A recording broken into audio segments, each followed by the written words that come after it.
Is Elon Musk's time in government actually coming to an end? Or is that just what Musk and the Republican Party want you to think? Trump has been actively distancing himself from Musk in recent weeks. He wants to get back home to his cars. This is Elon speaking on Tesla's Q1 2025 earnings call. I think starting probably in next month, May, my time allocation to DOGE will drop significantly. But then, just a few days ago, Musk was an invited guest at the Saudi-US investment forum that accompanied the president's trip to the Middle East. So is Musk stepping back, or isn't he? This is the chainsaw for bureaucracy. Should I stay or should I go? And whenever Musk does actually leave government, will he have accomplished what he set out to do? I worked with More Perfect Union to break down what's actually going on. We found that despite all of the rhetoric about leaving the government behind, Elon's influence over the future of the Trump administration goes deeper than you think. And his work at DOGE continues to benefit his companies while further transferring wealth and power from the working class to the ultra-wealthy. So why does the White House want you to think that they're parting ways with the world's richest man? Let's go back to the beginning. Take over, Elon, yes, take over. It all started with one big investment. Elon donated $288 million total to the Trump campaign. He also formed America PAC, where he paid voters to sign petitions. I'm not just MAGA, I'm dark, gothic MAGA. It all worked. Trump won and took his new friend Elon with him to DC and created a very special position for a very special boy. He's literally called a special government employee, which required no confirmation hearing. Elon became the figurehead for the Department of Government Efficiency. You know, they say I wear a lot of hats, and as you can see, it's true.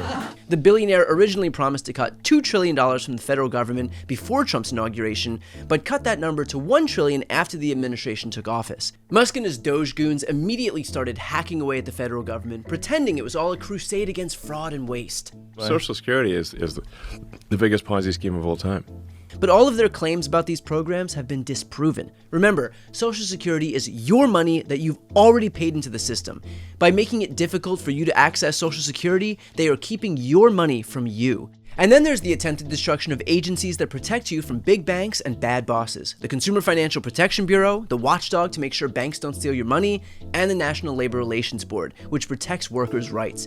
Elon stated he wanted to completely annihilate the CFPB, which so far hasn't happened, but he did send in one of his little helpers to gut the bureau. And that little helper, of course, was heavily invested in the companies CFPB regulates. Both agencies regulate companies Musk owns, from Tesla auto loans and a potential X.com payment system to the many, many labor issues at Tesla. And then there's the National Highway Traffic Safety Administration. DOGE has also slashed up to 10% of their staff, cutting 70 to 80 jobs of those responsible for overseeing self-driving tech. That means that the agency regulating Tesla is losing critical watchdogs just as somebody's robotaxi ambitions ramp up. Man, Elon loves a layoff. Last week, The Hill reported that Elon and DOGE are responsible for half of all layoffs that have occurred in 2025 across industries. Even DOGE's first target, USAID, had just announced inspections of Elon's Starlink terminals in Ukraine. And Elon fired all of the FDA inspectors who'd have overseen Neuralink, getting Elon one step closer to putting a chip in your brain. Though this recap of DOGE sounds disastrous, and though it has surely been corrupt, not all of these things stuck. Many are being found unconstitutional in court. Remember checks and balances? Anyway, they all serve to take from you and give to Elon and his friends. Cronies, rather. A congressional report from the end of April revealed Elon and his companies faced at least $2.37 billion in potential federal fines and more than 60 regulatory actions themselves at the time of Trump's inauguration. Looking back now, it seems like his jurisdiction over government hiring came at quite a convenient time. But it seems like easing the regulatory pressures on his private companies wasn't enough for Elon. He also made a habit of using his position to secure new streams of revenue. As DOGE chief, Musk oversaw federal spending while SpaceX held $15.16 billion in NASA contracts. Starlink is being reconsidered for major rural broadband projects the Biden administration pulled Starlink away from, and the FAA has magically decided to reconsider its $2.4 billion satellite contract with Verizon. They now want to replace Verizon's air traffic control internet with Starlink.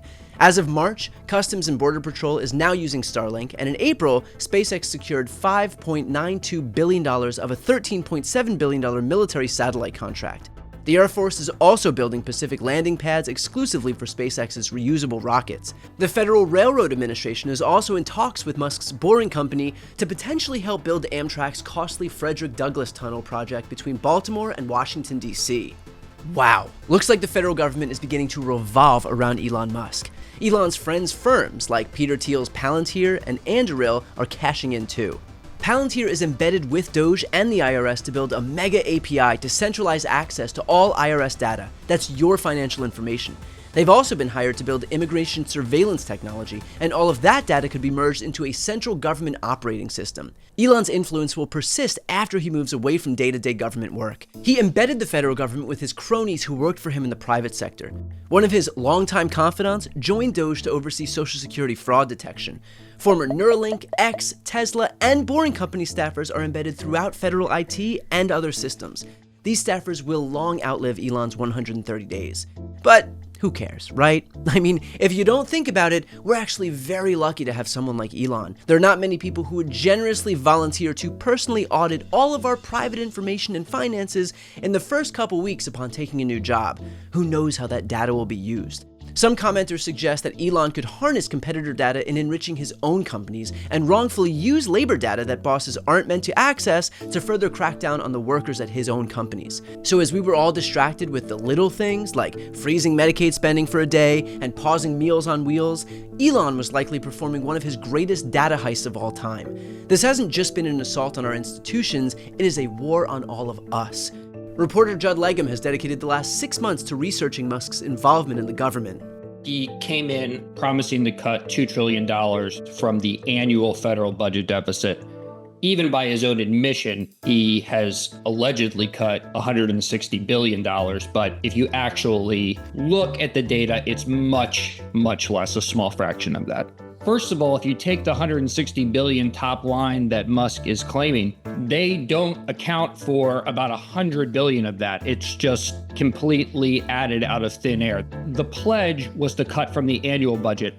Many of these contracts span 2 years, 3 years, 4 years. They're just pretending as if all of these cuts would be realized in the first year, when really it's this much smaller number of cuts spread over 3 or 4 years. When the government negotiates these contracts, they have options where they can oftentimes vastly expand the scope of the contract if they want to.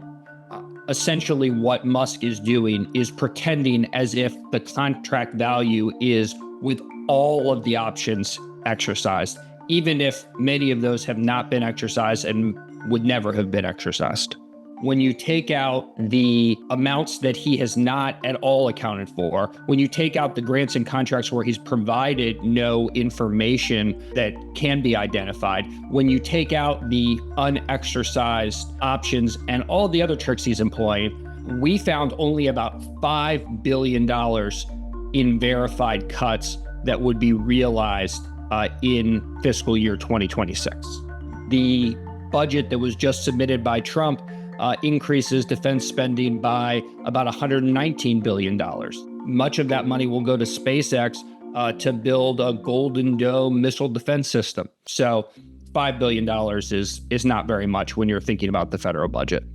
But the DOGE agenda isn't over. Now that they've failed to realize the spending cuts he promised, the mission is going to be picked up by Congress, which just proves that despite Elon's bombastic style, the substance of his agenda was nothing new. An insistence on cutting the programs that actually help working people in exchange for tax cuts and literal wealth transfer to the rich.